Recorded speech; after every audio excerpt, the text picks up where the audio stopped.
বৃষ্টিপাতের পরিমাণটা হয়তো এখন বাড়ছে, কারণ আপনার হাতে ছাতা রয়েছে। একটু বলবেন আসলে এখনকার আবহাওয়ার পরিস্থিতি কি এবং আবহাওয়া অফিস কি বলছে? রোববার পর্যন্ত তারা ধারণা করছে সেই পরিস্থিতি রয়েছে কিনা, ঠান্ডা তো আগে থেকে ছিল, সেই ঠান্ডার প্রকোপটা আরো বাড়লো কিনা।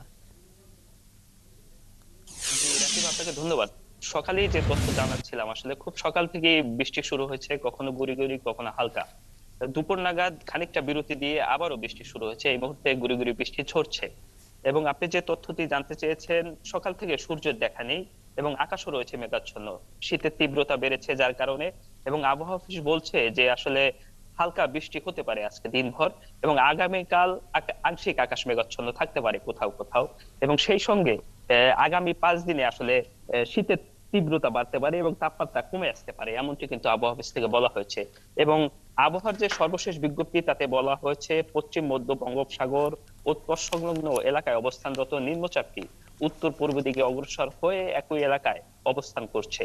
এটি আজ সকাল 6টায় পায়রা সমুদ্র বন্দর থেকে 1140 কিলোমিটার দক্ষিণ পশ্চিমে অবস্থান করছিল।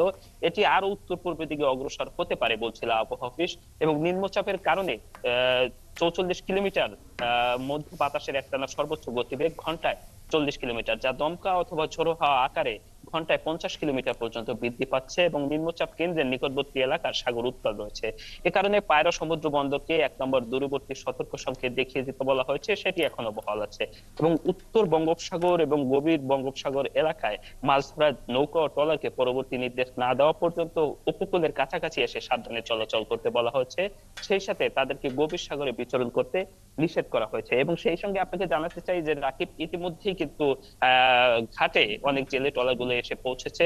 তারা গভীর সাগর থেকে বৈরী আবহাওয়ার কারণে তীরে ফিরে আসতে শুরু করেছে।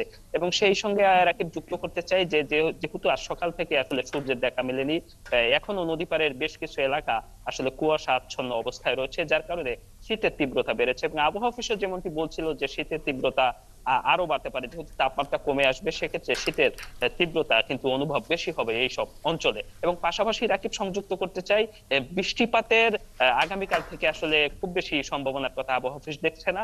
আংশিক আকাশ মেঘাচ্ছন্ন থাকতে পারে। এই নিম্নচাপের কারণে কৃষকরা কিছুটা দুশ্চিন্তায় পড়ে গিয়েছিল, কারণ হচ্ছে হ্যাঁ, এবং সেই খবরটা আমরা দিচ্ছিলাম, ফসল নিয়ে কৃষকদের মধ্যে একটা দুশ্চিন্তা কাজ করছিল। আপনি তো আছেন নিশ্চয়ই, আপনার কাছ থেকে পরবর্তীতে আপডেটও আমরা আশা করি জেনে যেতে পারবো।